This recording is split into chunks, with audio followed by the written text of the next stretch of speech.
আমাদের বাজেট বাড়লো, হঠাৎ করে আমাদের ইনকাম বাড়লো, জিডিপি বাড়লো, আমরা উন্নয়নের একটা হাইপে চলে গেলাম। দুর্নীতিগুলো কোথায় হয় আমরা যেটুকু দেখেছি সাধারণ মানুষ হিসেবে বা সংসদ সদস্য হিসেবে 6 বছর ছিলাম, আইনজীবী হিসাবে ছোটখাটো ব্যবসা করে আমরা জানতে, ব্যাংক কতটা করে আমি জানি না। আর সরকার কি করে? সরকার বলছে যে 1% টাকা দিয়ে এটাকে রিশিডিউল করা যাবে। অর্থাৎ আমি টাকা উদ্ধার করবো কিভাবে? যখন কম লোন দেওয়া হয় তখন সেটা ব্যাংকের হেডেক, আমি তখন সেটা ক্লায়েন্টের হেডেক। আর যখন বেশি লোন দেওয়া হয় তখন সেটা আপনার বিরুদ্ধে মামলা টামলা হবে না কোন রকম। কিন্তু দুর্নীতিটা তো রয়ে গেল, সেখানে দুদকের একটা রোল প্লে করা অবশ্যই উচিত। এখন এই যে টাকা ক্যাটাগরিক্যালি বলা আছে, দুদক একটা স্বাধীন কমিশন। একটা কমিশন তখনই করা হয় যখন সরকার তার গতানুগতিক কাঠামোতে এই বিষয়ে সুশাসন দিতে পারছে না। অর্থাৎ স্বরাষ্ট্র মন্ত্রণালয় এনাফ না দুর্নীতি কমিশন দমনের জন্য, এই জন্যই কমিশন করা হয়েছে স্বাধীন কমিশন। এটা সরকারের কোনো এক্সটেনশন না, সরাসরি সরকারের কাছে, তাদের মন্ত্রণালয়ের কাছে সরাসরি কোনো দায়বদ্ধতা নাই। থিওরিটিক্যালি, প্র্যাকটিক্যালটা তো ডিফারেন্ট। আর কি হয়? ব্যবসায়ীরা ওভার ইনভয়েসিং করে, আন্ডার ইনভয়েসিং করে। তো বিপুল টাকা তারা যখন বিদেশে মানে পাঠাচ্ছে এলসিতে, সেখানে তারা ওভার ইনভয়েসিং দেখাচ্ছে, আবার আন্ডার ইনভয়েসিং দেখাচ্ছে। এবং এটা ব্যাংকিং ভাবে ট্রেস করা পসিবল কোথায় হচ্ছে। আর দুর্নীতির বড় খাত কি? Mass scale appointment. যেমন কোনো মন্ত্রণালয়ে, কোনো অধিদপ্তরে কোথাও 500, 100, 200, 500, 1000 লোক নিয়োগ হয়, এই প্রত্যেক নিয়োগে টাকা পয়সার লেনদেন হওয়ার অভিযোগ আছে। তাহলে 1000 ইন্টু 10 লাখ, এই 10 লাখ টাকা ভাগ হয় টপ টু টো। সেখানে রাজনীতি জড়িত, আমলা জড়িত, দালাল জড়িত, পিয়নরা জড়িত। এই যে পিয়ন একজন দেখা যাচ্ছে 100 কোটি টাকার মালিক, কোথেকে হচ্ছে? আইদার সে টেন্ডারে প্রভাবিত করতে পারে অথবা নিয়োগে প্রভাবিত করতে পারে। তো এই দুর্নীতির জায়গাগুলো ট্রেসেবল না, এটা আমি বিশ্বাস করি না। এটা ট্রেসেবল, ভিজিবল, ধরে ফেলা যায়। ধরে ফেলা অসম্ভব কিছু না, মানে এত নেগেটিভ হচ্ছে, আমাদের চোখের সামনে হচ্ছে। এত টাকা তার নিয়োগ হয়ে যাবে। মাইগ্রেশন সেক্টরেও এটা হচ্ছে। সরকার বলে দিচ্ছে 1,70,000 টাকার বেশি আপনি মাইগ্রেশন নিতে পারবেন না, কিন্তু আমাদের চোখের সামনে 5 লাখ 10 লাখ টাকা ছাড়া কেউ বিদেশ যেতে পারছে না। সেখানে একটা বিপুল অঙ্কের টাকা, প্রতি বছর 10 লক্ষ লোক বিদেশে যাচ্ছে। 10 লক্ষ ইন্টু 5 লক্ষ যোগ করেন, কত টাকা সেখানে ব্ল্যাক মানি হয়ে গেল। ওই টাকাতে কেউ ট্যাক্স দিবে না, ওটাকে অবৈধভাবে জনগণকে নেওয়া হচ্ছে এবং অবৈধভাবে বিদেশে পাঠানো হচ্ছে। আর টেন্ডার যখন হয় সেটা তো আমরা জানি কমন ফর্মেটে। আর একটা দুর্নীতির খাত, মানে যেটা আমরা অনুভব করছি, এদেশের মানুষের এক সময় লোন ছিল 1 লক্ষ টাকা পার ক্যাপিটা 3 বছর আগে। এখন লোন হচ্ছে 1.5 লক্ষ কোটি টাকা পার ক্যাপিটা। প্রতিটি মানুষের 1.5 লক্ষ টাকা লোন নিয়ে এসে জন্ম নিচ্ছে। এই 3 বছরে 50,000 কোটি টাকা, যে 50,000 টাকা যে পার ক্যাপিটা আনা হয়েছে ইন্টু 16 কোটি, এই টাকাটা বিভিন্ন উন্নয়ন প্রকল্পে হয়েছে।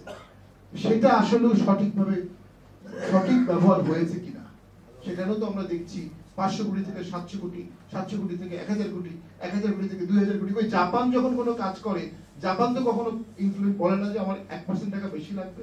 জাপান তো উল্টো টাকা ফেরত দেয়, যে আমার এই প্রজেক্ট বাংলাদেশে করেছি, এত টাকা বেঁচেছে, আমি টাকা ফেরত দিলাম। জাপান ছাড়া অন্যরা যখন করে তখন কেন ডাবল 3 গুণ হয়। সরকার অনেককে খুশি করতে এগুলোকে অ্যালাউ করছে দেশের মানুষের টাকা দিয়ে। এটি মনে করি আমি খুব বেশি, মানে খুব দুঃখজনক যে এই দেশটা আসলে অনেক উপরে উঠে যেত যদি এই দুর্নীতিগুলো না হতো। লার্জ স্কেল দুর্নীতি। দুদককে আমরা সবাই ভয় পাই, দুদকে নোটিশ পেলে ভয় পান এমন কেউ নাই। কারণ আমরা জন্ম থেকেই প্রফেশনালি ট্যাক্স ফাইল মেনটেন করতে শিখি নাই। রাষ্ট্র বা আমাদেরকে শেখানো হয়নি। 111 একটা শিখাইছে, আমরা আবার কিছুটা ভুলে গেছি। যখন দুদকের নোটিশ কাউকে দেওয়া হয়, দেখা যায় অনেক আগে ব্যাংক অ্যাকাউন্ট খুলেছে, সে দিতে পারে না। এরকম ঘটনা ঘটেছে। সেটা একটা অন্যায়, স্ট্রিক্ট অন্যায়, মামলা হবে কিনা। দুদক অবশ্যই ডি মিনিমিস প্রিন্সিপাল ফলো করা উচিত, পেটি ম্যাটারসে নাক গলানো উচিত না। দুদক একটা অনেক বড় কমিশন, রাষ্ট্রপতির কাছে তারা রিপোর্ট দেয়, পার্লামেন্ট কমিটির কাছে রিপোর্ট দেয়। দুদকে বড় বড় স্কেলেই কাজ করা উচিত।